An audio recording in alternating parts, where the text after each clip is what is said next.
Bismillahirrahmanirrahim. Assalamualaikum warahmatullahi wabarakatuh. Alhamdulillah rabbil alamin. Nahmaduhu wa nasta'inuhu wa nastaghfiruh. Wa na'udzu billahi min syururi anfusina wa min sayyiati a'malina. May yahdihillahu fala mudilla lahu wa may yudlil fala hadiya lahu. Asyhadu an la ilaha illallah wahdahu la syarika lahu. Wa asyhadu anna Muhammadan abduhu wa rasuluhu la nabiyya ba'dah. Allahumma salli wa sallim wa barik ala hadzal nabiyil karim nabiyina Muhammad ibn Abdillah wa ala alihi wa ashabihi wa man tabi'ahu bi ihsanin ila yaumiddin, amma ba'd. Ya ayyuhalladzina amanu taqullaha haqqa tuqatih wa la tamutunna illa wa antum muslimun. Ya ayyuhalladzina amanu taqullaha wa qulu qawlan sadida yuslih lakum a'malakum wa yaghfir lakum dzunubakum wa may yuti'illaha wa rasulahu faqad faza fawzan 'azima. Hadirin para ummahat yang dirahmati oleh Allah Subhanahu wa taala. Alhamdulillah, marilah senantiasa kita panjatkan puji dan syukur kita kepada Allah, di mana sampai pada hari ini, pada siang hari ini kita masih diberikan sehat oleh Allah Subhanahu wa taala. Kita masih diberikan berbagai macam karunia yang mudah-mudahan kita semakin pandai bersyukur, ya. Karena sesungguhnya orang yang paling baik itu adalah orang yang paling bersyukur kepada Allah. Kalau dulu Rasulullah sallallahu alaihi wasallam bersyukurnya dengan ibadah, ya. Jadi sampai diriwayatkan dalam sebuah hadis ketika beliau sholat malam, ya, kaki beliau sampai bengkak, ya. Kalau kita alhamdulillah belum bengkak, Bu, ya. Ya, Bu, ya, kita sholat malam belum sampai bengkak kaki kita, paling cuma kesemutan doang, Bu. Ya. Kalau Rasulullah SAW beliau sampai, ya, kaki beliau bengkak. Kemudian Aisyah bertanya kepada Rasul, "Ya Rasulullah, lima fa'alta hadza?" Wahai baginda Rasul, mengapa anda melakukan demikian? Yaitu ibadah yang sangat tekun kepada Allah Ta'ala. Qad ghafarallahu laka ma taqaddama min dzambika wa ma ta'akhkhar. Allah Ta'ala telah memberikan ampunan kepada anda yang telah lalu dan akan datang, ya. Apa jawab Rasulullah SAW? Apala uhibbu an akuna abdan syakura? Apakah aku tidak ingin termasuk orang-orang yang selalu bersyukur, ya. Nah, insya Allah kita semua ibu-ibu yang hadir pada siang hari ini, kita hadir dalam majelis ilmu, mudah-mudahan sebagai bagian dari rasa syukur kita kepada Allah Subhanahu wa taala. Salawat dan salam kita sampaikan kepada Rasul yang mulia, suri tauladan kita, uswah hasanah kita, orang yang terbaik ucapannya, orang yang terbaik akhlaknya, yang paling mulia terhadap keluarganya dan juga paling cinta kepada keluarganya dan juga paling sayang terhadap umatnya, yaitu Nabi Muhammad sallallahu alaihi wasallam. Mudah-mudahan kita semua kelak, ya, di hari kiamat mendapatkan syafaat dari beliau, ya, Rasul yang mulia insyaallah. Para ummahat, ibu-ibu yang kami muliakan dan insyaallah dimuliakan oleh Allah Subhanahu wa taala. Gimana kabar semua ibu-ibu? Alhamdulillah, ya. Sehat ibu-ibu, ya? Baik. Gimana kabar iman kita hari ini ibu-ibu? Alhamdulillah, alhamdulillah mana ibu-ibu, ya. Alhamdulillah, mudah-mudahan iman meningkat, ya, ya, rizki bertambah, ya, umur barokah, ya, itu yang kita harapkan insyaallah. Dan mudah-mudahan husnul khatimah, ya. Baik, tema kita pada siang hari ini, ya, kita akan membahas mengenai ensiklopedi amalan yang mendatangkan ampunan Allah, ya, ensiklopedi amalan yang mendatang ampunan Allah, ya. Jadi rupanya, ya, hampir semua amal kebaikan yang kita lakukan, baik ibadah yang wajib atau ibadah-ibadah yang sunnah, dapat mendatangkan ampunan di sisi Allah Subhanahu wa taala. Sehingga kita perlu berbahagia dan bersyukur kepada Allah. Ternyata satu kebaikan itu Allah taala melipat gandakannya menjadi 10 kali, bisa sampai menjadi 700 kali, bahkan ada kebaikan yang dilipat gandakan tidak terhingga. Dan selain amal ibadah itu mendatangkan kebaikan di sisi Allah, amal ibadah itu pun juga ternyata bisa menghapus kesalahan-kesalahan kita di sisi Allah Subhanahu wa taala, ya. Ini yang perlu kita ingat Ibu-ibu, ya. Jadi amal soleh, amal ibadah itu manfaatnya sebenarnya ada dua hal, ya. Pertama, mendapatkan kebaikan berupa pahala, dan yang kedua adalah ampunan Allah. Ini harus kita jadi pegangan ini, ya. Setiap kita berbuat baik, Allah Ta'ala akan memberikan pahala karena kebaikan tersebut. Tapi di sisi lain, Allah Ta'ala akan memberikan ampunan-ampunan terhadap diri kita, ya. Ini yang insya Allah kita akan bahas, ya. Amalan apa saja yang mendatangkan kebaikan dan ampunan di sisi Allah. Yang pertama adalah adaul umrah, melaksanakan ibadah umrah. Ini amalan yang pertama, ya. Amalan yang pertama yang mendatangkan ampunan di sisi Allah Subhanahu wa taala, yaitu melaksanakan ibadah umrah.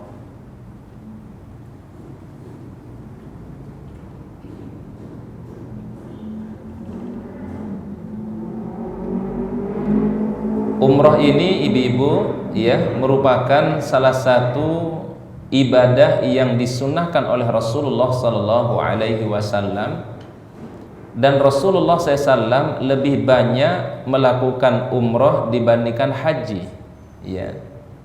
Beliau beberapa kali melakukan ibadah umrah, namun beliau hajinya cuma sekali saja yang disebut dengan hajjil wada', ya. Jadi yang dianjurkan adalah kita memperbanyak ibadah umrah, ya, kemudian haji cukup sekali saja. Ustadz, tahun lalu kami sudah pernah berumrah. Apakah tahun ini boleh kami berumrah? Boleh, ya. Ustadz, hari ini atau bulan ini kami melaksanakan ibadah umrah. Boleh nggak bulan depan berumrah? Boleh, boleh, ya. Jadi ibadah umrah itu memang anjurannya adalah dianjurkan untuk melakukannya tidak sekali, tetapi boleh diulangi beberapa kali. Ini ibadah umrah. Rasulullah Sallallahu Alaihi Wasallam bersabda, ini dalilnya ibu-ibu, ya, silahkan bisa ditulis. Dalilnya adalah ibadah umrah menuju umrah berikutnya, ibadah umrah menuju umrah berikutnya adalah menghapus dosa-dosa di antara keduanya. Ibadah umrah menuju umrah berikutnya menghapuskan dosa-dosa di antara keduanya.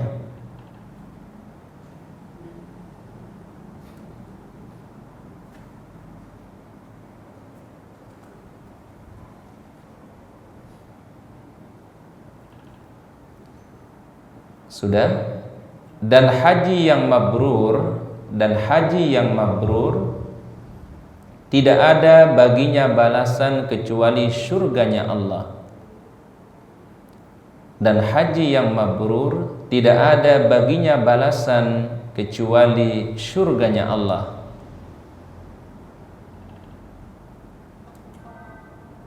HR Bukhari dan Muslim. Hadis ini riwayat Imam Al-Bukhari dan Imam Muslim.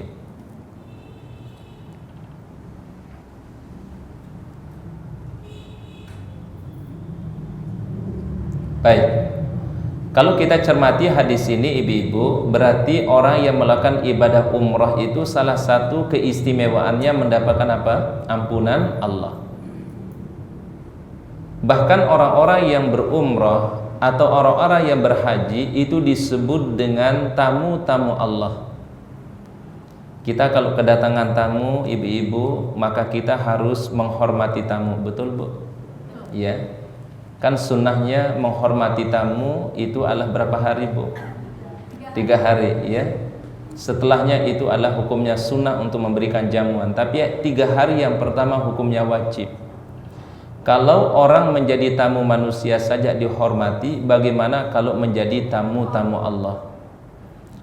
Orang yang menjadi tamu Allah Subhanahu wa taala, doa-doanya diijabah, permohonannya dikabul, dan insya Allah mendatangkan ampunan di sisi Allah Subhanahu wa taala. Jadi bayangkan ibu-ibu, kalau orang berumrah itu, atau ibu-ibu umrah ingin mendapatkan ampunan di sisi Allah Subhanahu wa taala. Itu yang ingin kita kejar sebenarnya. Orang berumrah itu adalah yaitu ingin mendapatkan apa? Ampunan Allah. Sehingga orang yang ke tanah suci itu berbeda dengan tur pada umumnya. Ya, kalau orang tur mungkin ke Eropa, tur ke Amerika, atau tur ke Jepang, atau tur kemana saja, itu biasanya tidak memerlukan persiapan, ya. Tapi kalau orang mau turnya menuju Baitullah, rehlahnya menuju Baitullah, itu harus persiapannya, Ibu. Dan tidak ada persiapan yang paling baik kecuali persiapan taqwa. Wa tazawwadu fa inna khairaz zadit taqwa. Persiapkanlah bekalmu, dan sebaik-baik bekal adalah apa? Takwa kepada Allah. Dan ayat ini ibu-ibu konteksnya adalah pada ibadah haji. Jadi orang yang mau berangkat haji, orang yang mau berangkat umroh, justru persiapannya adalah dari tanah air. Sebelum mereka berangkat dan persiapkan sholat 5 waktu, dia jaga di awal waktu, ya. Kemudian dia membaca Al-Quran, dia memperbanyak zikir kepada Allah, dia bersedekah. Kalau itu yang kita persiapkan dari tanah air, insya Allah nanti pas di tanah suci banyak kemudahan-kemudahan yang Allah Ta'ala berikan. Dan nikmatnya ibadah. Dan Ustadz memberikan saran kepada ummahat semua, kalau mau berumroh, mohon Umi targetkan khatamkan Al-Quran di tanah suci. Ya, gimana caranya Ustadz? Ya, umroh berapa hari biasanya ibu-ibu? 9 hari. Kalau ditambah perjalanan kan, sebenarnya 9 hari itu perjalanan 2 hari ibu-ibu. Ya, sebenarnya itu adalah 7 hari ibu-ibu. Ya, 3 hari di Madinah, 4 hari di Mekah biasanya. Betul ya Bu ya? 2 hari perjalanan. Gimana caranya Ustaz supaya khatam kita di tanah suci? Caranya adalah sebelum berangkat, tolong ibu-ibu sudah dapat membaca mungkin sekitar 10 juz atau 15 juz. Nanti dihabiskannya adalah di tanah suci. Ya gitu ibu-ibu ya. Supaya kenapa ibu-ibu? Bayangkan ibu-ibu, tanah suci Mekah Madinah tempat di mana kebaikan-kebaikan dilipat gandakan oleh Allah Subhanahu wa taala. Orang yang sholat di Masjidil Haram kata Nabi itu sama seperti 100.000 kali dibandingkan tempat-tempat yang lain. Masjid Nabawi itu sama seperti 1000 kali dibandingkan dengan tempat-tempat yang lain. Dan ini berlaku juga, semua amal kebaikan itu dilipat gandakan oleh Allah. Kalau di tanah suci di Mekah sampai 100.000 kali, kalau di Madinah sampai 1000 kali. Berarti kalau kita membaca Al-Quran di Mekah dan di Madinah berbeda kualitasnya dibandingkan dengan tempat-tempat yang lain. Sehingga mohon Umi ya, targetkan pas menuju Baitullah, berhaji atau umroh, targetkan bisa khatam Al-Quran. Karena kalau orang umroh itu kan ibu-ibu nggak ada yang dipikirin Bu ya. Betul nggak Bu? Mau pikirin masak Bu? Enggak. Kenapa nggak pikirin masak? Udah disiapin. Ya. Kita mau pikirin apa misalnya ibu? Ya. Mau pikirin apa? Apa Bu? Mau dipikirin apa misalnya Bu? Mau pikir mau kemana gitu ya? Enggak. Udah semua disiapin. Busnya sudah disiapin, tempat tinggalnya udah disiapin, hotel udah disiapin, makan pun juga disiapin. Jadi sayang kalau orang berumroh tapi tidak mendapatkan apa? Kebaikan, pahala. Sayang kalau nggak mendapatkan ampunan Allah Subhanahu wa taala, ya. Baik, amalan yang kedua, ya. Amalan yang kedua yang mendatangkan ampunan di sisi Allah yaitu orang-orang yang menutup usianya, sedangkan sehari sebelumnya dia dalam keadaan berpuasa.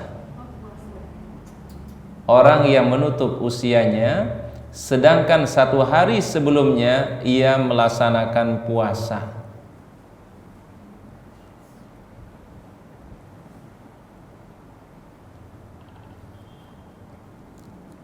Sudah?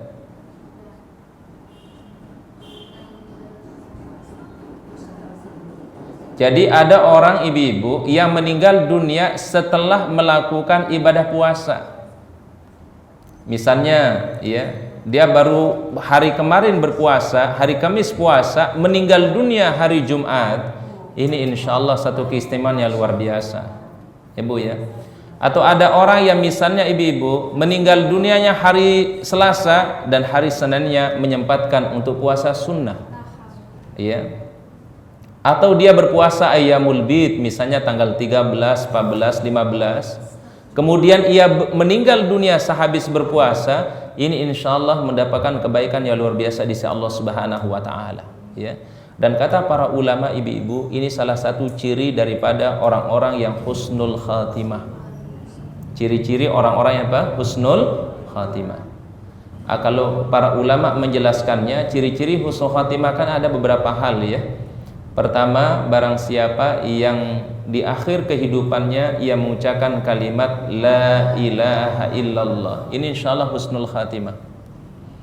Kemudian ciri yang kedua, misalnya kata Rasulullah SAW, barang siapa meninggal dunia sedangkan pada dahinya kelihatan keringat atau basah, ya. Ada seorang sahabat menjenguk saudaranya di Khurasan. Ini satu riwayat yang sahih. Ada seorang sahabat menjenguk saudaranya di Khurasan sedang mengalami sakit berat, ya. Dan setelah meninggal dunia, dia melihat pada kening saudaranya itu ada basah atau berkeringat. Kemudian sahabat ini mengatakan Allahu Akbar, Allahu Akbar, Allahu Akbar. Dia sangat kagum, ya.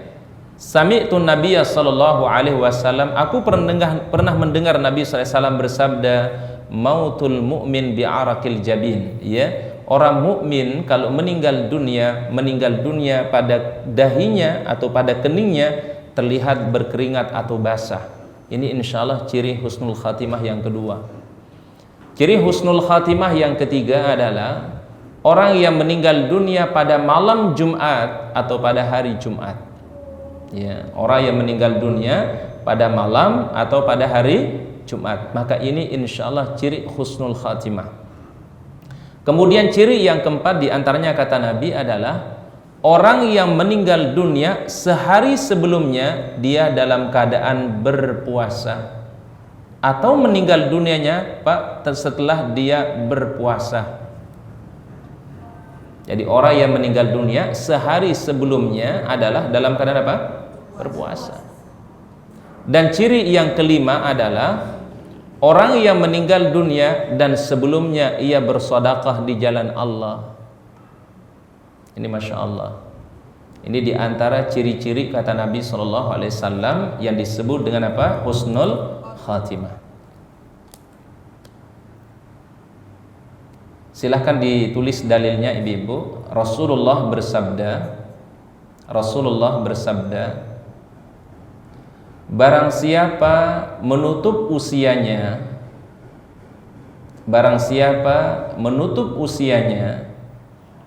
dengan berpuasa satu hari, Allah menjamin baginya syurga. Allah menjamin baginya syurga. HR Al-Bazzar, ya, hadis riwayat Al-Bazzar, ya. HR Al-Bazzar.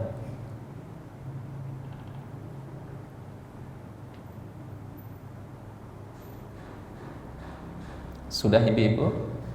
Udah Bu? Baik. Saya akan membacakan di sini, ya, pendapat para ulama di dalam hadis ini. Qala al-Manawi fi Faidil Qadir, man khutima lahu bisiyami yaumin, yang disebut dengan barang siapa yang menutup usianya dengan puasa satu hari, maknanya adalah man khatama umrahu bisiyami yaumin, barang siapa menutup usianya dengan puasa sehari sebelumnya, bi an mata wa huwa shaimun, mungkin bisa jadi dia meninggal dunia dalam keadaan sedang berpuasa, ya, sedang berpuasa. Ada nggak orang yang meninggal dunia sedang berpuasa, Bu? Ada. Masya Allah, indah ya ibu-ibu, ya, kalau orang meninggal dunia dalam keadaan beribadah kepada Allah. Ada juga orang ibu-ibu meninggal dunia dalam keadaan bersujud kepada Allah Subhanahu wa Ta'ala, nikmat luar biasa, ya Bu, ya. Inilah yang kita harapkan semua ibu-ibu, yaitu bertemu dengan Allah Ta'ala dalam kondisi yang terbaik, ya. bertemu dengan Allah Ta'ala dalam keadaan husnul khatimah, dalam keadaan dia sedang sujud kepada Allah, dalam keadaan dia sedang melaksanakan puasa sunnah, dalam keadaan dia sedang berhaji, dalam keadaan sedang menunaikan ibadah umrah, dia habis bersilaturahim, dia habis berbuat baik, meninggal dunia, insya Allah Allah Ta'ala jadikan orang ini husnul khatimah. Jadi kata para ulama tadi, seseorang yang meninggal dunia dalam keadaan berpuasa, au ba'da fitrihi min saumihi, atau setelah dia berbuka puasa atau setelah selesai melakukan ibadah puasa, besok harinya ia meninggal dunia. Masya Allah. Jadi dia sempat sehari sebelum meninggal dunia masih sempat apa? Melaksanakan apa? Puasa. Ya. Dakhalal jannah, maka orang ini dijamin oleh Allah Subhanahu wa Ta'ala untuk mendapatkan surganya. Nah, sehingga memang kalau kita tahu bahwasanya umur itu rahasia Allah, ya, betul Ibu. Ya, umur itu rahasia Allah, nggak ada yang tahu, ya. Apakah kita meninggal dalam keadaan apa namanya? Dalam keadaan sehat? Apakah kita meninggal dalam keadaan sakit? Wallahu alam. Apakah kita meninggal di usia sudah tua atau mungkin usia kita masih muda? Wallahu alam, ya. Yang muda jangan tertipu dengan masa mudanya, karena kematian tidak perlu menunggu orang tua dulu, ya. Kemudian yang sehat jangan tertipu dengan sehat yang Allah Ta'ala berikan, karena kematian adalah sesungguhnya, ya, tidak mesti bagi orang-orang yang sakit, tapi juga bisa datang kepada orang yang sehat. Kan seringkali kita ini ibu-ibu, dan ini harus menjadi muhasabah untuk kita semua, seakan-akan al-maut itu datang kepada orang yang mohon maaf sakit, seakan-akan maut itu datang kepada orang yang apa? Sudah tua. Yang muda dan yang sehat rasa-rasanya kematian itu masih jauh. Jadi betul nggak Bu? Betul nggak Bu? Bu, ini nasihat juga untuk Ustadz maksudnya nih, ya. Yang lagi sehat jangan apa Bu? Jangan tertipu dengan sehat yang Allah Ta'ala berikan, ya. Yang masih muda jangan tertipu juga dengan muda yang Allah Ta'ala berikan, ya. Yang seringkali terjadi apa? Yang seringkali terjadi karena dia masih dalam kondisi muda, apa katanya? Mumpung masih muda. Ngapain Bu? Bu, mumpung masih muda Bu. Ya kalau gitu alhamdulillah Bu, ya. Jadi kalau jamaah alhamdulillah Bu Ibu, ya. Mumpung masih muda, ya ibadah kepada Allah. Tapi kan ada orang mengatakan gini prinsip ibunya, mumpung masih muda, puas-puaskan, dan kata-kata puas-puaskan di sini artinya adalah puaskan berbuat dosa. Nauzubillah. Jadi seakan-akan ibu-ibu kematian itu datang hanya kepada orang yang apa? Tua. Ingat, idza jaa ajaluhum la yastakhiruna sa'atan wa la yastaqdimun. Kalau datang ajal yang Allah Ta'ala sudah tetapkan kepada manusia, la yastakhiruna sa'atan wa la yastaqdimun. Tidak bisa mereka memundurkannya walaupun sesaat atau memajukannya walaupun sesaat, tidak bisa. Dan malaikat maut tidak bertanya kepada ibu-ibu dulu, Bu, apakah siap ibu-ibu? Malaikat maut gak akan tanya demikian, ya Bu, ya. Ya Bu, ya. Malaikat maut gak akan menghampiri kita lebih dahulu, Bu, apakah sudah siap untuk diambil? Malaikat gak bertanya, ya. Malaikat tidak akan pernah bertanya kepada manusia, apakah Anda sudah siap? Tidak. Kita siap tidak siap harus kita dalam kondisi apa? Siap. Karena yang namanya al-maut ini terkadang datangnya secara mendadak, ya. Orang yang baru olahraga saja bisa saja meninggal dunia ibu-ibu, ya Bu, ya. Orang yang sehat badannya saja bisa meninggal dunia. Tapi ada orang yang mungkin sakitnya lama, bertahun-tahun, udah berat sakitnya, Bu, ya, bukan gak meninggal-ninggal Bu, belum saatnya. Bukan gak meninggal-ninggal, belum saatnya, ya. Jadi gitu ibu-ibu, ya. Jadi yang sehat jangan tertipu dengan sehatnya, yang apa namanya, yang muda jangan tertipu dengan mudanya. Karena bisa jadi mohon maaf ibu-ibu, yang muda lebih dahulu dari yang tua bisa jadi lebih dulu daripada yang muda, wallahu a'lam. Karena kita nggak tahu ibu-ibu, ya. Baik, ini amalan yang kedua ibu-ibu yang mendatangkan ampunan Allah, yaitu siapa saja yang menutup usianya sedangkan sehari sebelumnya ia melaksanakan ibadah apa? Puasa. Amalan yang ketiga yang mendatangkan kebaikan dan ampunan di sisi Allah, yaitu memberi berbuka bagi orang yang berpuasa. Memberi berbuka bagi orang-orang yang berpuasa.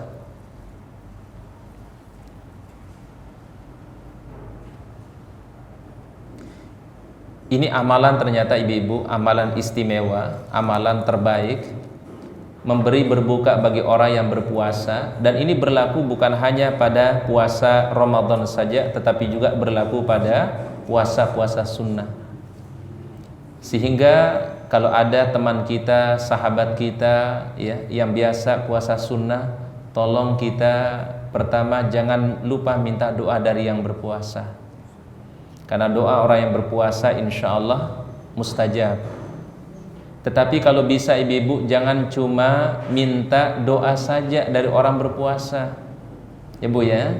Tolong ibu-ibu kirimkan makanan buat berbuka puasa. Ustaz ulangi sekali lagi para ummahat, kepada orang yang berpuasa ibu-ibu, tolong jangan lupa minta doa dari orang yang berpuasa. Tetapi jangan hanya minta doa saja. Setiap hari Senin ya, WA kawannya minta doa, tolong ya doain ya, mumpung lagi puasa doain gitu ya. Pada hari Kamis ya, minta doa ya, diberikan kebaikan karena kawannya dalam keadaan apa? Berpuasa. Kalau bisa ditambah ibu-ibu ya, kirimkan buka puasa bagi yang bersangkutan. Karena kenapa ibu-ibu? Ternyata kalau ibunda, umi semua memberikan berbuka bagi orang berpuasa, pahalanya sama seperti orang yang berpuasa tanpa dikurangi sedikit pun oleh Allah Subhanahu wa taala. Ya Allah, ya Bu ya. Bu jangan lupa besok dijadwalin Bu ya. Besok hari Kamis. Ya Bu ya, dijadwalin. Siapa kawan-kawan, rekan-rekan di Al-Hujjah, ummahat di Al-Hujjah yang dia rajin puasa, minta doa. Sekaligus kirimkan apa Bu? Kirimkan apa Bu? Makanan. Nggak bisa diantar langsung Bu, bisa kirim via apa Bu? Gojek. Kan sekarang ini mudah sebenarnya Bu. Ya, mudah sekarang ini Bu. Kirim makanannya bisa Bu. Ya, jadi kalau nggak bisa kita antar langsung ibu-ibu, ya cukup kita apa Bu? Cukup apa Bu? Kirim via Gojek. Niatkan ibu-ibu, ya Allah mudah-mudahan dengan aku berbagi bagi orang berpuasa ini, aku dapat pahala ya, sesuai dengan janji Rasulmu ya Allah. Ini karena Rasulullah SAW berjanji ya, memberikan kabar gembira. Apa dalilnya? Kata Rasulullah SAW ya, man fattara shaiman, barang siapa memberi berbuka bagi orang yang berpuasa.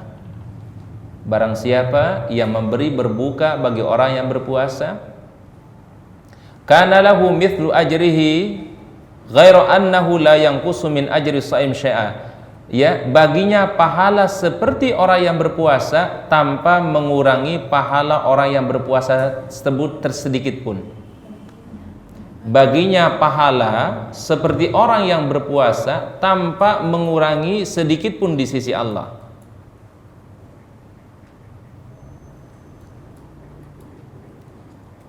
Rawahu Tirmidzi, hadis ini sahih riwayat Imam At-Tirmidzi. Ya, HR apa? Tirmidzi. Jadi barang siapa yang memberi berbuka bagi orang yang berpuasa, pahalanya seperti apa? Seperti orang yang berpuasa tanpa mengurangi pahala orang yang berpuasa sedikit pun di sisi Allah Subhanahu wa taala. Artinya ibu-ibu, yang berpuasa dapat pahala yang sempurna, yang memberi berbuka puasa mendapatkan pahala yang sempurna seperti orang yang berpuasa, walaupun hanya sekedar memberi makanan yang sederhana.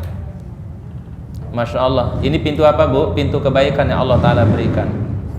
Oleh karenanya ibu-ibu ya, kita harus gini ibu-ibu, fastabiqul khairat itu harus menjadi konsep kita bersama. Kalau kita tidak bisa menjalankan puasa sunnah, Allah Ta'ala memberikan pintu kebaikan yang lain. Apa kebaikan yang lain? Yaitu memberi berbuka bagi yang berpuasa. Kita nggak berpuasa, tapi kalau memberikan berbuka bagi orang berpuasa, pahalanya sama seperti orang yang berpuasa tanpa dikurangi sedikit pun oleh Allah Subhanahu wa Ta'ala.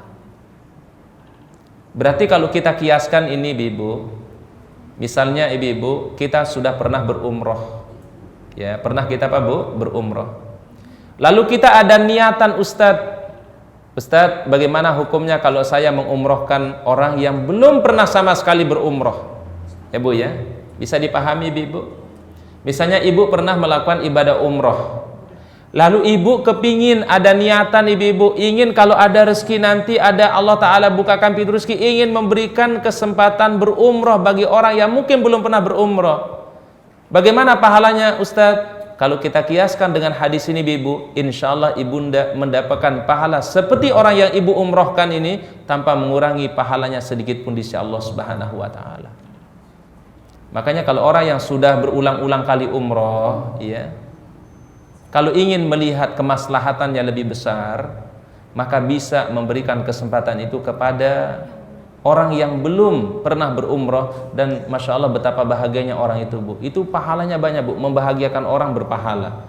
Kemudian dia pasti akan mendapatkan pahala seperti orang yang apa? Berumroh tanpa dikurangi sedikit pun oleh Allah Subhanahu wa Ta'ala, ya. Termasuk juga yang pernah berhaji Ibu.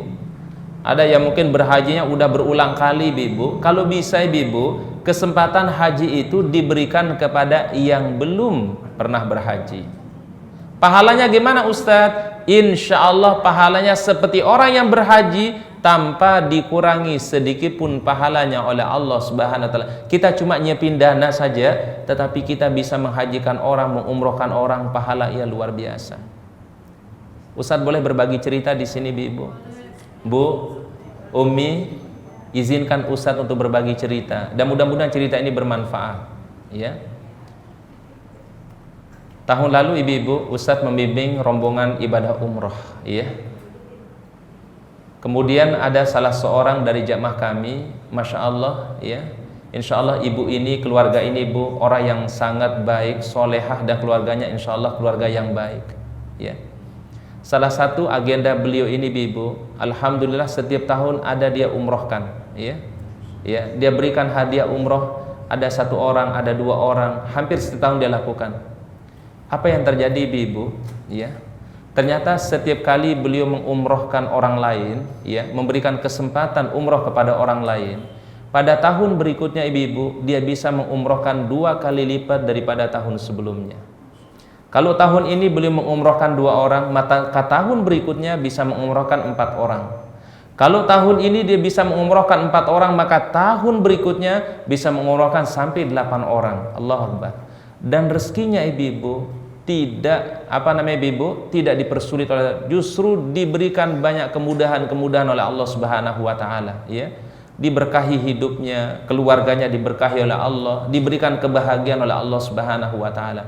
Dan ingat Ibu, Allah Ta'ala Maha Kaya, Allah Ta'ala Maha Pemberi rezeki. Kita jangan takut kalau kita memberikan kebaikan kepada saudara kita, apalagi untuk ibadah kepada Allah. Insya Allah kita mendapatkan pahala, dan membahagiakan orang lain itu adalah sebuah kebahagiaan yang luar biasa, ya. Kalau kata Nabi Shallallahu Alaihi Wasallam, ketika ada seorang sahabat bertanya kepada Rasul, ya Rasulullah, apakah amal yang paling dicintai oleh Allah Subhanahu Wa Taala? Ingat Ibu, ini pertanyaan Ibu adalah, ya Rasul, apa amal yang paling dicintai oleh Allah Taala? Apa kata Rasul Ibu?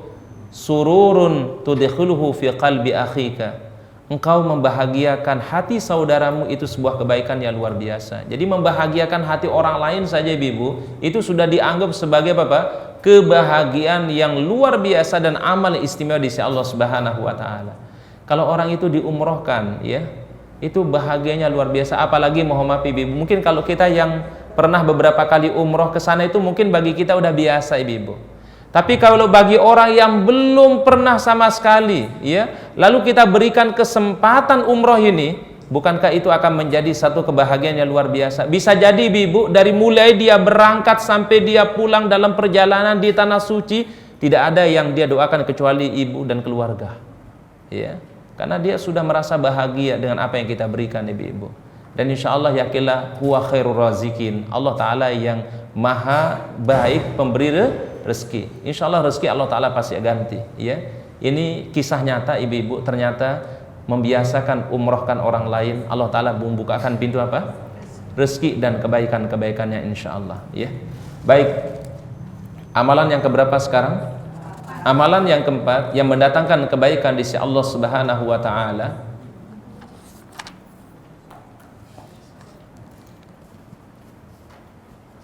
Sudah? yaitu ucapan-ucapan yang baik, ya. Dalam kurung kalimat thayyibah, ucapan-ucapan yang baik disebut dengan kalimat thayyibah namanya, ya. Kalimat apa? Thayyibah. Ucapan yang baik itu Ibu adalah ucapan yang mengandung kebaikan di sisi Allah Subhanahu wa taala. Bisa berupa apa Bu? Kalimat tauhid. Itu kalimat thayyibah Ibu. Kalimat tauhid itu Ibu kalimat yang baik, kalimat tauhid. Bisa jadi Ibu kalimat thayyibah itu ucapan assalamualaikum, kalimat thayyibah ucapan yang baik. Kemudian yang ketiga Ibu, kalimat thayyibah itu Ibu apabila ada orang yang bersin, ia ucapkan alhamdulillah, lalu kita menjawabnya Ibu, yarhamukallah, itu kalimat thayyibah. Dan ucapan yang menyenangkan orang lain, membahagiakan hati orang lain, ucapan yang tidak menyakiti orang lain Bu, disebut dengan kalimat thayyibah. Kalau kita tidak bisa membahagiakan orang dengan ucapan kita Ibu, maka jangan kita menyakiti hati orang Ibu. Kalau kita tidak bisa membahagiakan orang dengan harta kita Ibu, maka bahagiakanlah dengan akhlak kita, dengan ucapan kita. Kalau engkau tidak bisa berbuat, maka jangan engkau sakiti saudaramu. Jadi cukup Ibu kita diam, kita tidak nyakiti, insya Allah sebuah kebaikan. Ya, kalau kita tidak bisa apa? Membuat dia bahagia, maka jangan buat dia tersakiti itu Ibu. Ya. Mohon ditulis hadisnya Ibu dari Abu Hurairah radhiyallahu anhu. Rasulullah sallallahu alaihi wasallam bersabda, dari Abu Hurairah radhiyallahu anhu, ia berkata, Rasulullah sallallahu alaihi wasallam bersabda, setiap ruas manusia wajib dikeluarkan sedekahnya. Jadi setiap ruas anggota tubuh manusia wajib dikeluarkan apanya? Sedekahnya. Setiap hari ketika terbit matahari. Setiap hari ketika terbit matahari.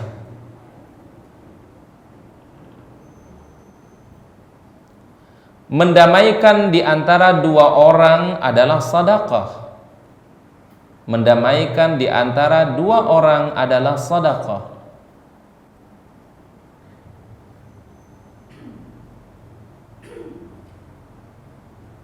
Sudah?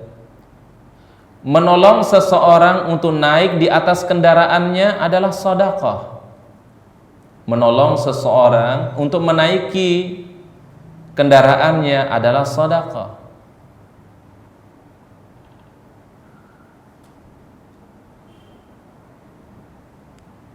Mengangkatkan barang seseorang itu adalah sedekah. Mengangkatkan barang seseorang itu adalah apa? Sedekah. Dilanjutkan, ucapan yang baik atau dalam kurung kalimat thayyibah adalah sedekah. Ucapan yang baik dalam kurung kalimat thayyibah adalah sedekah. Langkah menuju masjid adalah sedekah. Menyingkirkan sesuatu yang bisa mengganggu perjalanan orang lain adalah sedekah. Menyingkirkan sesuatu yang bisa mengganggu perjalanan orang lain adalah sedekah.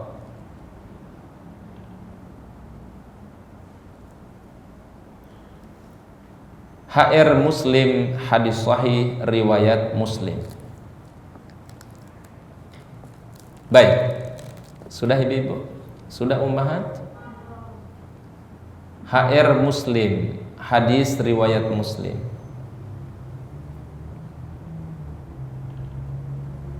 Sudah Bu ya? Baik. Kalau kita cermati hadis ini, ya, Rasulullah sallallahu alaihi wasallam bersabda, setiap ruas kita, anggota tubuh kita ini ada ruas-ruasnya lebih Ibu.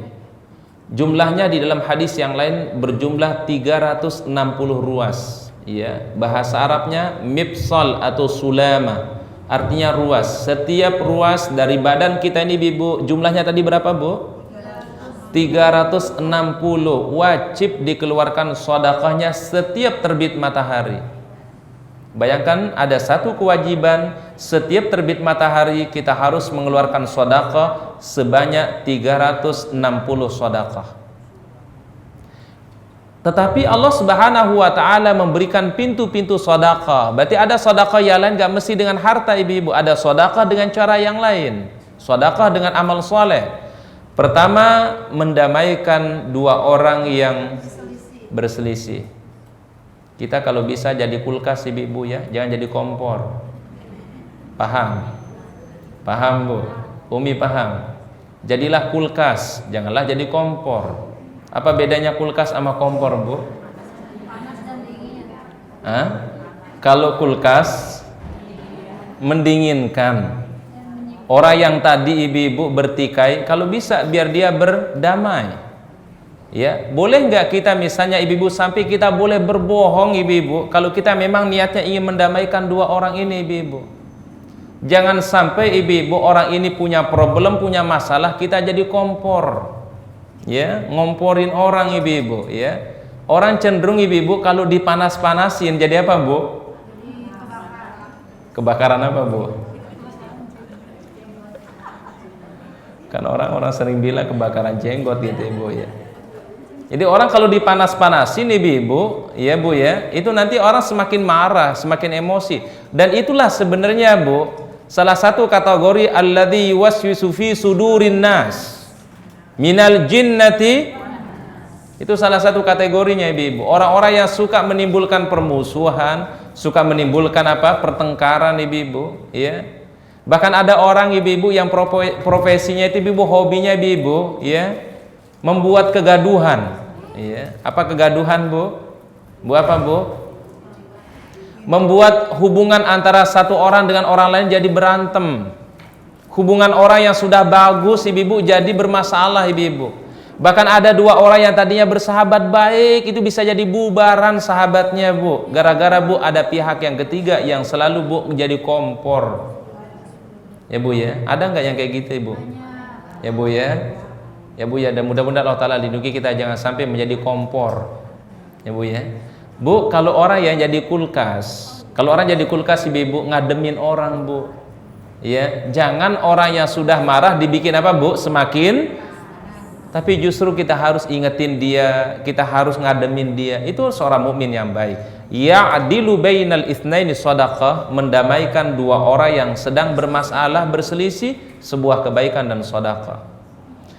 Yang kedua ibu-ibu, yu'inur rajula fi dabati fayahmilu alaihi, seseorang yang mengangkatkan barangnya atau menaikkan seseorang pada kendaraannya, itu adalah sebuah sedekah. Ada nenek-nenek ya, naik kendaraan udah nggak bisa naik ya. Dan mohon maaf ibu-ibu, misalnya ada nenek-nenek, udah nenek-nenek, ingat ibu-ibu nih, dibantu sama laki-laki, boleh nggak Bu? Boleh. Nenek-nenek yang sudah udzur ya, usianya misalnya udah 70, 80, udah nggak bisa naik misalnya ibu-ibu, boleh kita bantu ibu-ibu. Dan tidak ada masalah dalam konteks seperti itu ibu-ibu. Beda halnya kalau masih muda ibu-ibu. Iya Bu ya, kalau masih muda udah nggak boleh ibu-ibu. Tapi kalau orang yang sudah udzur, usia 70, 80 membutuhkan bantuan kita ibu-ibu, ya, itu kita bantu ibu-ibu, ya. Kemudian berikutnya ibu-ibu yang ketiga Bu, membantu orang menaiki barangnya ibu-ibu ke atas kendaraannya ibu-ibu. Mungkin dia bawa beban berat ibu-ibu, jangan ibu-ibu kita diam aja ibu-ibu. Ya Bu ya. Bahkan Masya Allah ibu-ibu, kita harus biasakan ibu-ibu, kalau ada orang mungkin terjatuh suatu dari kendaraannya ibu-ibu, kalau kita memang bisa membantunya ibu-ibu, kita turun ikut membantu ibu-ibu. Jadikan itu sebagai amal soleh ibu-ibu, ya. Ini luar biasa. Jadi Islam itu mengajarkan sisi hablum minan nas, ya. Baik. Kemudian yang keempat kata Nabi SAW, setiap ucapan yang baik itu sedekah. Kalau kita berbicara yang santun kepada orang itu sedekah, ya. Kita berucap yang membuat orang menjadi senang, tidak tersinggung, itulah sebuah sedekah kata Rasul. Bisa juga ucapan yang baik itulah kalimat la ilaha illallah adalah ucapan yang baik. Ada orang yang bersin, dia ucapkan alhamdulillah, kita jawab yarhamukallah, itu ucapan yang baik. Kemudian apa Bu? Ada orang yang dia ngucapin salam lalu kita jawab waalaikumsalam, itu ucapan yang baik semua ibu-ibu. Semua ucapan-ucapan yang Allah Ta'ala ridhai masuk dalam kategori hadisnya al-kalimatu thayyibah, ucapan yang gimana? Baik. Sedekah. Kemudian langkah menuju masjidnya Allah untuk melaksanakan sholat, itu adalah sebuah sedekah. Ini terutama bagi kaum laki-laki. Langkah menuju masjid untuk melaksanakan sholat itu adalah merupakan sedekah. Ya. Ibu-ibu misalnya melangkahkan perjalanan menuju masjid, di situ ada ta'lim, masuk dalam kategori hadis ini sedekah. Terhitung langkah kita sebagai sebuah sedekah. Kemudian menyingkirkan sesuatu yang bisa mengganggu perjalanan orang lain, di situ ada kita lihat sesuatu yang membahayakan orang, ya, maka lalu kita singkirkan ini sesuatu yang membahayakan, yakinlah ibu menyelamatkan orang, itulah sebuah sedekah. Berarti ibu pintu-pintu kebaikan itu banyak atau sedikit, Bu? Banyak. Umi tolong ya, jangan kita pahami orang berpahala itu hanya sholat, berpahala itu hanya apa? Hanya zakat, hanya puasa, hanya haji, enggak. Segala bentuk kebaikan yang kita lakukan, semua ucapan dan perbuatan yang Allah Ta'ala ridhai dan Allah Ta'ala sukai, itu semua terhitung sebagai ibadah kepada Allah Subhanahu wa Ta'ala. Ada satu kisah ibu-ibu, yang ini kisah luar biasa, mudah-mudahan jadi inspirasi untuk kita semua ibu-ibu ya. Bu, ini kejadiannya di Eropa ibu-ibu. Ada seorang nenek-nenek ibu-ibu ya. Nenek-nenek usia berapa, Bu? Bu berapa, Bu? Bu berapa, Bu? Ya, nenek-nenek, Bu. Bu, kebiasaan kalau di luar negeri sana ibu-ibu, kalau orang sudah tua ibu-ibu, usia 60, usia 70, 80, enggak diurus sama anaknya, Bu. Ya, Bu ya. Mereka ibu-ibu dititipkan di sebuah pantai jompo ibu-ibu. Dia enggak pernah ditanya oleh anaknya, tidak pernah ditelepon oleh anaknya ibu-ibu. Dia datang hanya sekedar sebulan sekali membawakan sesuatu yang makanan yang dia butuhkan. Bu, ada seorang laki-laki ibu-ibu, laki-laki muslim ibu-ibu di Eropa kejadian ibu-ibu. Dia melihat nenek-nenek ini ibu-ibu, dia bawakan makanan, dia tanya kabarnya, ya. Dia perhatian luar biasa kepada nenek. Dia perlakukan seperti memperlakukan siapa? Memperlakukan orang tuanya sendiri ibu-ibu. Padahal ini perempuan ini non muslim ibu-ibu. Kemudian ibu-ibu, sesungguhnya wahai, kalau bahasa ibu-ibu, apa yang membuat Anda berbuat seperti ini? Sesungguhnya mengajarkan kami lah agama kami. Agama kami adalah Islam. Mengajarkan kami mencintai semua orang tua, menghormati yang tua dan menyayangi yang lebih muda, tanpa melihat agamanya apapun, tanpa melihat akidahnya, tanpa melihat keyakinannya. Ketika kita lihat ada orang tua, kita harus hormati. Luar biasa, ya. Sebab itulah Masya Allah, ini si perempuan ini ibu belajar Islam dan akhirnya nanti dia memeluk Islam. Karena kenapa ibu-ibu? Karena akhlak yang baik, karena perilaku kita yang baik, karena sikap kita yang baik, karena ucapan kita yang baik, bisa jadi orang bisa mendapatkan hidayah Allah Subhanahu wa Ta'ala.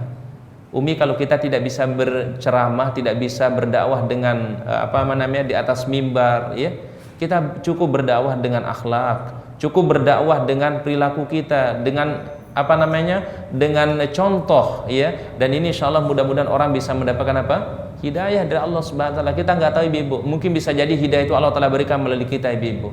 Dan kalau orang itu mendapatkan hidayah ibu-ibu disebabkan karena kita, maka selama orang itu berbuat baik, insyaallah Umi akan terus mendapatkan bagian pahala dari orang tersebut. Ini makanya Umi penting kalau kita ini bisa menebarkan kebaikan di sisi Allah Subhanahu wa Ta'ala, ya. Baik, berikutnya, ya, amalan yang berikutnya, ya, yaitu menanam pohon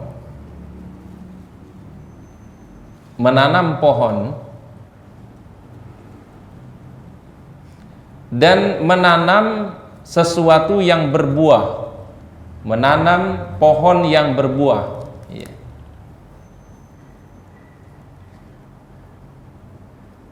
Baik. Kalau kita coba berbicara mengenai fiqhul aulawiyat, fikih prioritas. Kalau kita di rumah itu ibu punya tanaman, kita punya pohon, apalagi pohonnya bisa berbuah ibu, itu Masya Allah niatkan sebagai ladang amal.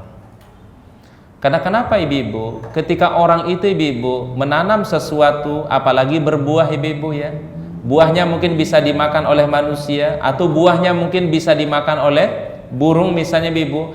Maka apa yang dimakan oleh manusia dan burung dari apa yang kita tadi ya tanam itu ibu-ibu, insya Allah kita terdapat pahala dan sedekah di sisi Allah Subhanahu wa taala. Ya Bu ya. Atau mungkin ibu-ibu kita mungkin menanam pohon yang rindang ibu-ibu. Mungkin orang ada yang berteduh ibu-ibu ya. Kebagian pahala enggak ibu-ibu? Kebagian pahala. Ternyata Islam itu ibu-ibu memperhatikan sisi lingkungan hidup ibu-ibu. Betul enggak Bu? Bu, namun yang terjadi sekarang ibu-ibu, di banyak ruas jalan ibu-ibu malah ya bukan pohon dipelihara, bukan pohon ditanam, yang terjadi pohon diapain Bu? Ditebang. Apa yang terjadi sekarang ibu-ibu? Hampir di setiap ruas jalan itu panas luar biasa ibu-ibu.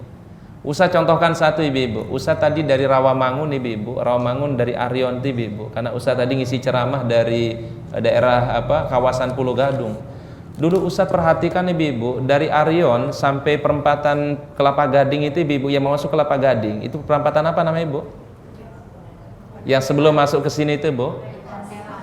Pedongkelan. Perempatan Pedongkelan yang dari Arion loh Bu.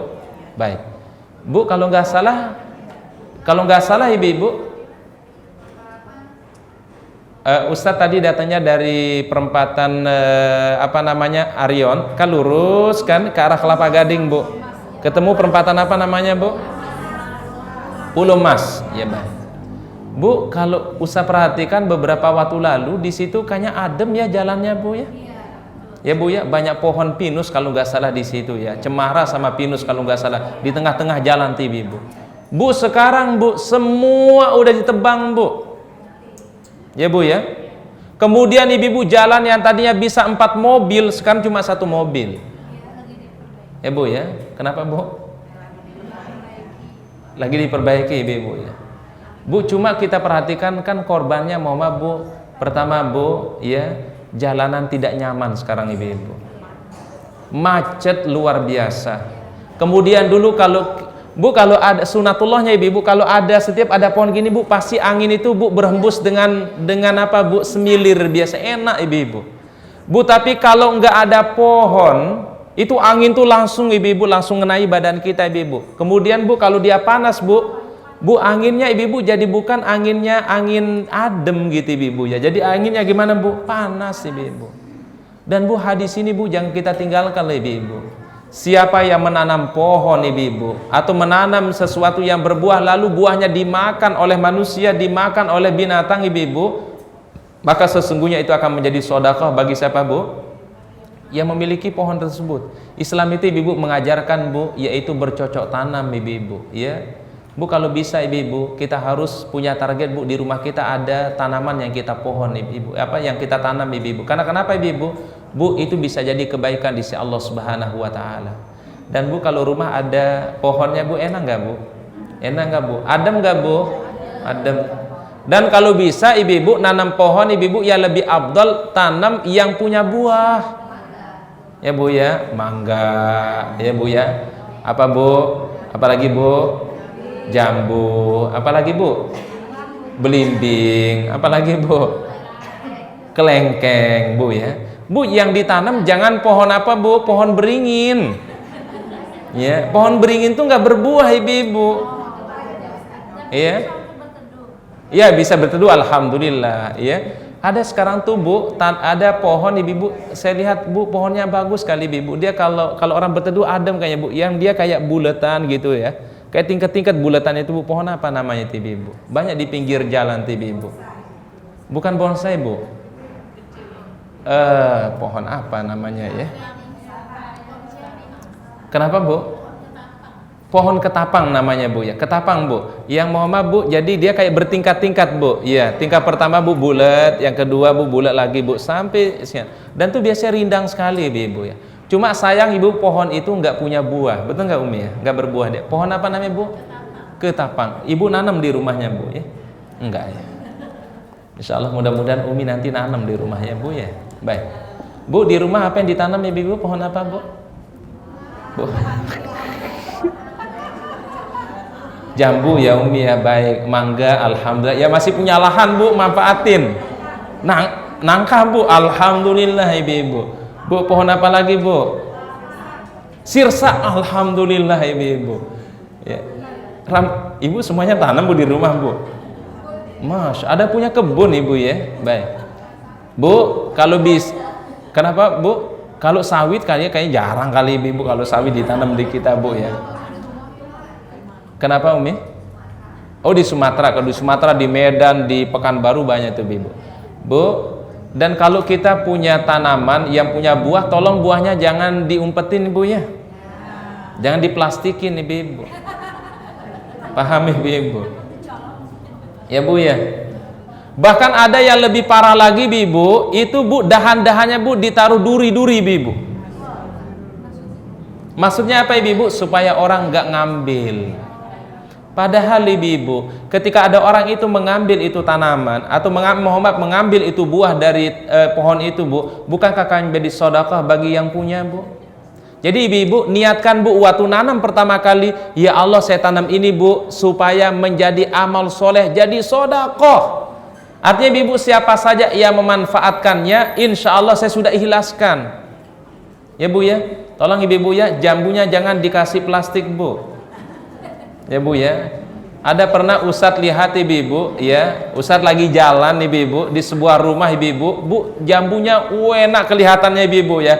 Sayang jambunya Bu udah diikat-ikat Ibu ya, udah dikasih pakai apa namanya plastik Ibu ya. Ini rupanya mungkin jangan-jangan kalau kita minta udah nggak boleh kali ini Bu ya. Jadi kalau bisa Ibu, kalau kita menanam pohon yang berbuah, tolong niatkan sebagai sedekah di sisi Allah Subhanahu wa taala. Baik, tolong ditulis hadisnya Ibu. Rasulullah Sallallahu Alaihi Wasallam bersabda, tidaklah seorang muslim menanam sebuah tanaman, tidaklah seorang muslim menanam sebuah tanaman lalu dimakanlah tanaman itu oleh manusia atau apa namanya, lalu dimakanlah dari pohon itu atau dari tanaman itu oleh manusia atau binatang, melainkan itu menjadi sedekah bagi pemiliknya, melainkan menjadi sedekah bagi apa? Pemiliknya. HR Muslim, hadis sahih riwayat Muslim. Ini penting Ibu ya.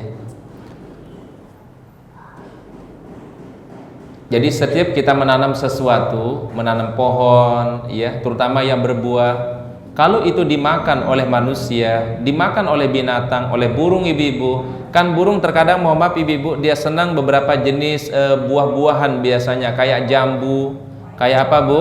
Kayak pepaya atau kayak mangga misalnya Ibu. Bu niatkan Ibu. Kalau itu berarti Ibu seakan-akan kita beri makan walaupun kita nggak langsung Ibu memberinya Bu. Ya, tapi karena kita yang menanamnya Ibu mendapatkan pahala di sisi Allah Subhanahu wa taala. Jadi kalau saran Ustadz ini Umi, kalau punya lahan yang luas, jangan dibiarkan lapang gitu saja, jangan Ibu. Tanemin di situ, paya tanemin, mangga tanemin, ya, apalagi yang ditanemin pisang tanemin, supaya kalau dia memang itu buahnya lalu dimakan oleh makhluk Allah Ta'ala, insya Allah kita akan kebagian apa? Sedekah dan pahala di sisi Allah Subhanahu wa taala. Berarti Umi, pintu kebaikan itu sangat luas dan sangat banyak. Banyak jalan menuju surganya Allah. Ya, banyak jalan menuju surganya Allah Subhanahu wa taala. Baik, amalan berikutnya yang keenam. Sudah? Amalan yang keenam adalah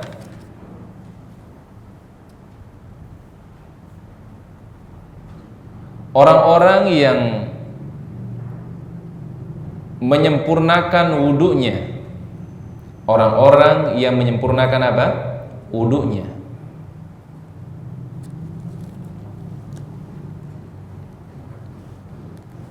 Menyempurnakan wudu Umi merupakan adalah salah satu sunnah yang sangat dianjurkan oleh Rasulullah Sallallahu Alaihi Wasallam.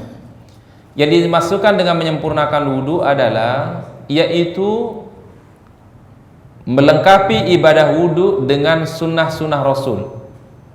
Karena kalau rukun wudu itu kan cuma 4 ya ibu ya, membasuh wajah, kemudian membasuh tangan, mengusap kepala dan kaki, itu yang wajib yang disebutkan dalam Al-Quran rukun daripada berwudu. Ya, paham ibu? Rukun wudu tadi berapa bu? 4 yang disebutkan di dalam Al-Quran kan, yaitu membasuh wajah, membasuh tangan, mengusap kepala. Ya, telinga itu udah masuk bagian dari kepala ibu. Kemudian kaki itu yang wajib. Ya, artinya kalau orang sudah melakukan itu sah nggak wudunya ibu? Sah. Namun ibu-ibu, wudu yang sempurna adalah yang menambahkannya dengan sunnah-sunnah dari Nabi SAW. Diawali dari niat, ya, kemudian membaca basmalah, kemudian membasuh tangannya, kemudian dia berkumur, kemudian dia istinsyaq, menghirup air ke hidungnya, kemudian dia keluarkan, kemudian dia kemudian membasuh mukanya 3 kali, ya, tangannya 3 kali, ya, dan dibasuhnya secara sempurna ibu-ibu, ya.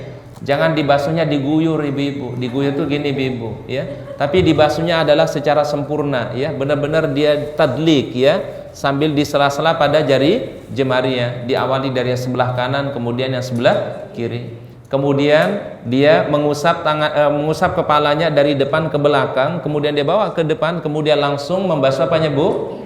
Kupingnya atau telinganya dengan cara bu, 2 ujung jari telunjuknya bu masuk pada bagian lubang telinganya, kemudian pada bagian jempolnya adalah mengusap pada bagian luar dari telinganya ibu.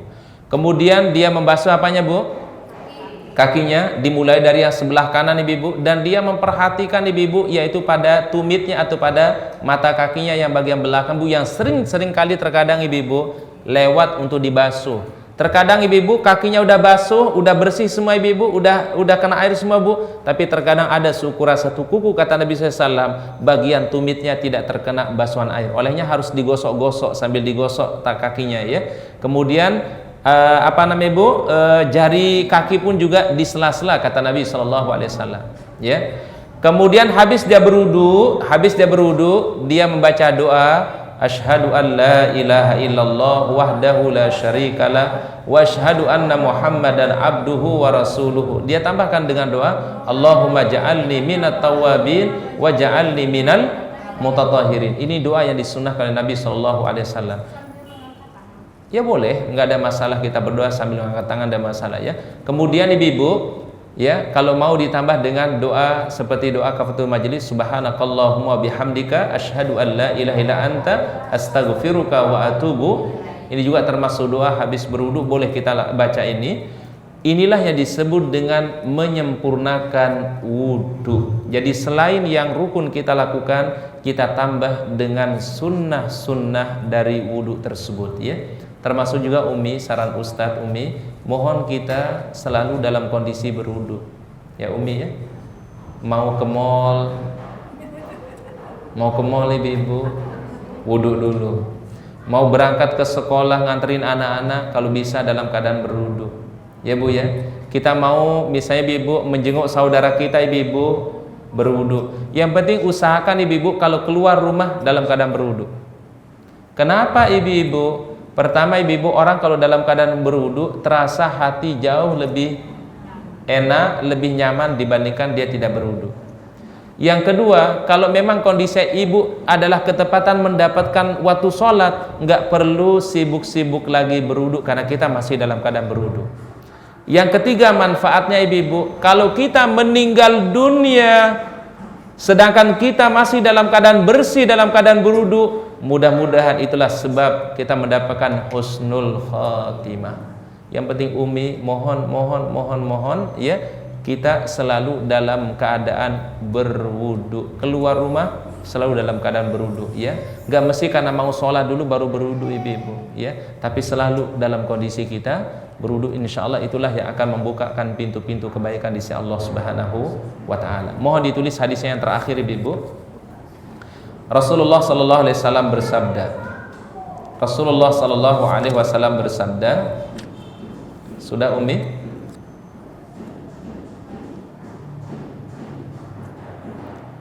Maukah aku tunjukkan amal perbuatan yang mendapatkan ampunan di sisi Allah? Maukah aku tunjukkan amal perbuatan yang mendatangkan ampunan di sisi Allah dan mengangkat derajat di sisinya?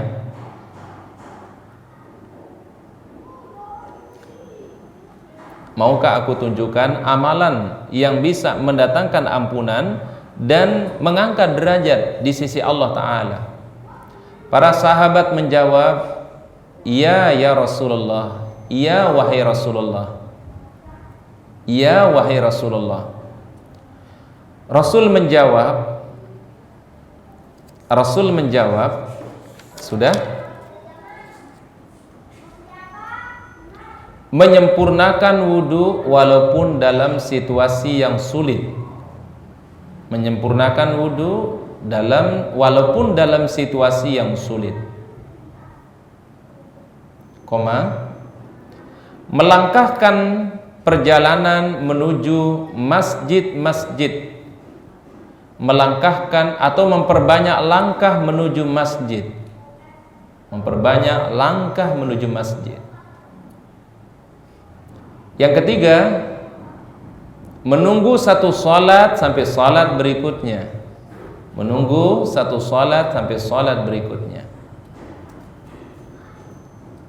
HR Muslim, hadisnya sahih, ya. Baik. Apa kata Nabi tadi, Ibu? Maukah aku tunjukkan amalan yang mendatangkan ampunan dan mengangkat derajat di sisi Allah? Pertama, Ibu, menyempurnakan wudu walaupun dalam situasi apa, Bu? Sulit atau berat.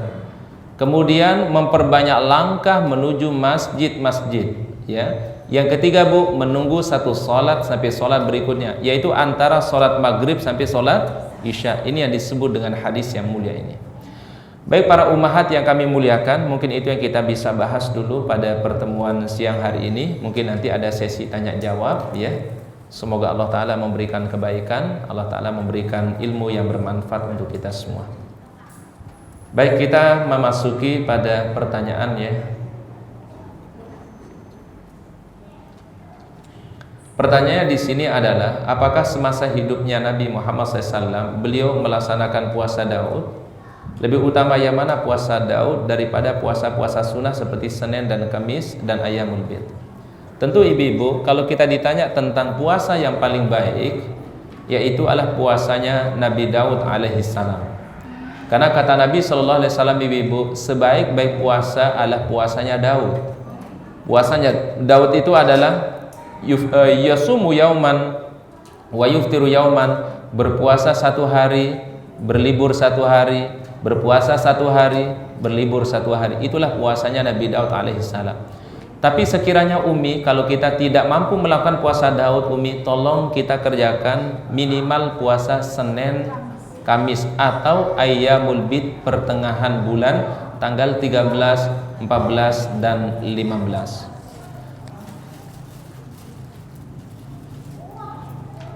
Baik. Ini ada pertanyaan ini, bagaimana kalau ikutan arisan untuk umroh? Iya.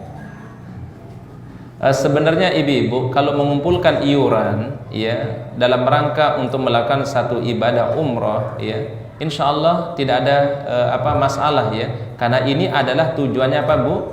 Yaitu untuk apa, Bu? Berumroh, ya, tujuannya untuk kebaikan. Dan ibadah umroh ini adalah ibadah yang disebut oleh Rasul tadi, al-umratu ilal umrati kafaratul lima bainahuma. Ibadah umrah ke umrah berikutnya menghapus kesalahan di sisi Allah, dan haji yang mabrur tidak ada balasannya kecuali ampunan di sisi Allah Subhanahu wa taala. Pertanyaan berikutnya, Bu. Apabila ada kawan yang bercerita tentang saudaranya yang Syiah menjelaskan perilakunya sehari-hari, lantas saya menanggapi dan mendengarkannya, apakah itu suatu dosa? Tentu apabila adalah maksudnya adalah untuk kita memberikan penjelasan tentang bahaya Syiah, itu bukan termasuk ghibah, ya. Jadi ada gibah yang dikecualikan ibu-ibu, yaitu gibah untuk meluruskan sesuatu yang salah, itu boleh, dan itu adalah disebut dengan hal-hal yang diperbolehkan dalam gibah. Termasuk yang dibolehkan ibu-ibu kalau dalam sebuah persidangan ibu-ibu, itu boleh ya. Pasti orang dalam persidangan pasti akan mengungkapkan kekurangannya orang lain ibu-ibu, itu diperbolehkan. Atau ketika orang meminta fatwa misalnya kepada seorang, itu juga diperbolehkan ya. Nah, termasuk yang konteks ini adalah apabila orang supaya dia tahu bahayanya Syiah, boleh nggak kita jelaskan? Boleh, nggak ada masalah. Kemudian kapan waktu afdal untuk membaca Quran dan mentadabburinya? Waktu yang paling baik sebenarnya kalau Ustaz sarankan ibu-ibu, baca Quran yang terbaik ibu-ibu yaitu pada saat setelah sholat tahajud ya, itu kalau mau pilih yang paling baik. Karena kenapa ibu-ibu? Biasanya hati kan lagi khusyuk ya. Kalau kita menghayati sesuatu ibu-ibu, itu paling mengena di situ ya, yaitu pada saat sepertiga malam yang terakhir. Karena kenapa? Saat itulah Allah Ta'ala turun ke langit dunia, lalu Allah Ta'ala mengatakan, siapa yang memohon aku akan beri, siapa yang meminta akan aku kabulkan, dan barang siapa memohon ampunan aku akan memberikan ampunan.